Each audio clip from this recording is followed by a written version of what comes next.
স্বদেশবাসী বন্ধুগণ, এই মাসের 21 তারিখে টোকিও রেডিও হইতে আমি বর্তমান যুদ্ধ পরিস্থিতি বিষয়ে আপনাদিগকে কিছু বলিয়াছিলাম।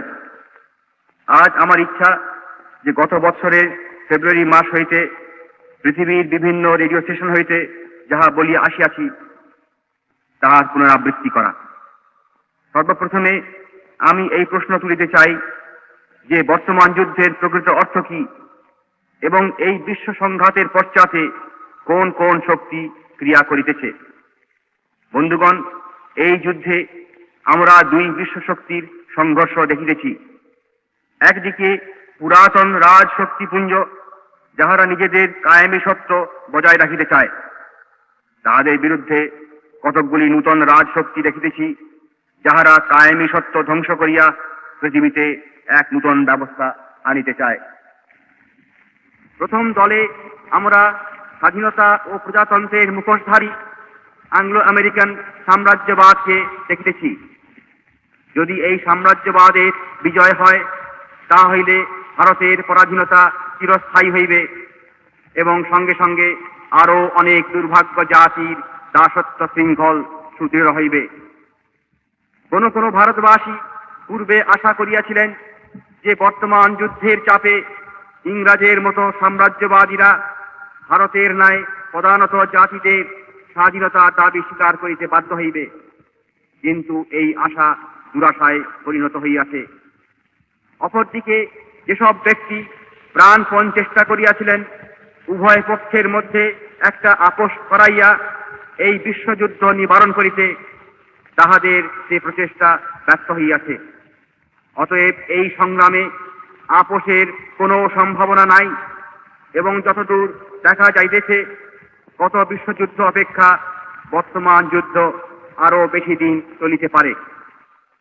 এই ঐতিহাসিক ঘাত প্রতিঘাতের সময় আমাদের কর্তব্য কি?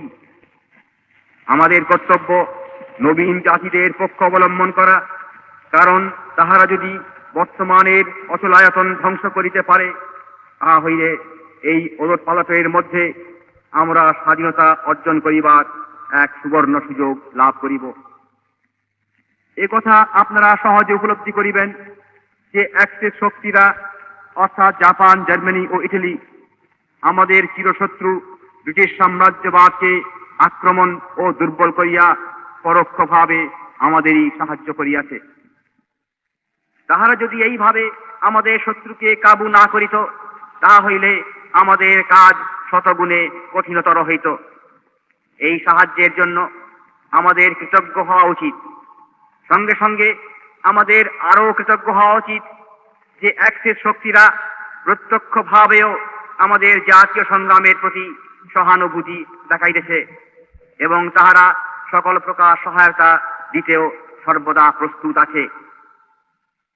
আমি জানি যে ইংরাজি শিক্ষা ও ইংরাজের প্রপাগান্ডার প্রভাবের দরুন কতিপয় ভারতবাসী অ্যাক্সিস শক্তিদের সততা বিষয়ে অত্যন্ত সন্দিহান।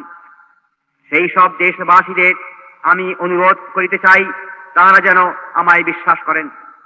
আমি তো আমাদের জাতীয় স্বার্থের বিরুদ্ধে কিছু করিব না এবং আমাকে কেহ প্রতারিত করিতেও পারিবে না। প্রবল পরাক্রান্ত ব্রিটিশ রাজ সারা জীবন আমাকে নির্যাতন করিয়া এবং 11 বার আমাকে কারারুদ্ধ করিয়াও যখন আমাকে কাবু করিতে পারিল না, তখন আর কোনো পার্থিব শক্তি তাহা করিতে পারিবে না। এবং চালাক, চতুর ও ক্রূর প্রকৃতি ব্রিটিশ রাজনীতিবিদ যখন আমাকে প্রলুব্ধ বা প্রতারিত করিতে পারিল না, তখন পৃথিবীতে আর কেহ তাহা করিতে পারিবে না। বন্ধুগণ, আপনারা জানেন যে 1940 সালের শেষ দিকে আমি যখন দেখিলাম যে মহাত্মা গান্ধী পরিশেষে সত্যাগ্রহ সংগ্রাম আরম্ভ করিয়াছেন, আমি তখন অনুভব করিলাম যে এখন পৃথিবীর সম্মুখে ভারতের মান মর্যাদা রক্ষা হইল এবং অতঃপর ভারতের বিপ্লব আন্দোলন এরূপ ব্যাপকভাবে এবং নূতন প্রণালীতে চালাইতে হইবে যাহাতে আমাদের স্বাধীনতার প্রচেষ্টা সার্থক ও সাফল্যমণ্ডিত হয়। এই উদ্দেশ্য সিদ্ধির জন্য 3টি বস্তুর একান্ত প্রয়োজন আমি অনুভব করি। প্রথমত, বিশ্ব পরিস্থিতির এবং বিশেষ করিয়া যুদ্ধ পরিস্থিতির নিরপেক্ষ ও সঠিক সংবাদ সংগ্রহ করা। দ্বিতীয়ত, অ্যাক্সিস শক্তিদের সহিত সংযোগ স্থাপন করা এবং তৃতীয়ত প্রবাসী ভারতবাসীদের সহায়তা সংগ্রহ করা। বন্ধুগণ, আজ আমি আনন্দে আপনাদিওকে জানাইতে পারি যে আমার এই তিনটি উদ্দেশ্য সিদ্ধ হইয়াছে। বিশ্ব পরিস্থিতির সঠিক খবর আমরা পাইয়াছি এবং পাইতেছি, তাই আমাদের এই ধারণা বদ্ধমূল হইয়াছে যে অন্তিমে আমাদেরই জয় এবং ইংরাজের পরাজয় হইবে। দ্বিতীয়ত, আমরা বুঝিয়াছি যে অ্যাক্সিস শক্তিরা এবং বিশেষ করিয়া জাপান ভারতের বাহিরে ভারতবাসীর স্বাধীনতা সংগ্রামের সর্বশ্রেষ্ঠ বন্ধু ও সহায়। তৃতীয়ত, আমাদের শত্রু কর্তৃক অধিকৃত দেশে ছাড়া যত ভারতবাসী আজ ভারতের বাহিরে প্রবাসে আছেন, তাহারা সকলে এক বিরাট আন্তর্জাতিক সঙ্গে সুসংবদ্ধ হইয়াছেন। তাহারা একদিকে ভারতের আভ্যন্তরীণ ঘটনাবলীর সহিত সংযোগ রাখিতেছেন এবং অপরদিকে আন্তর্জাতিক ব্যাপারের সহিত সংশ্লিষ্ট আছেন।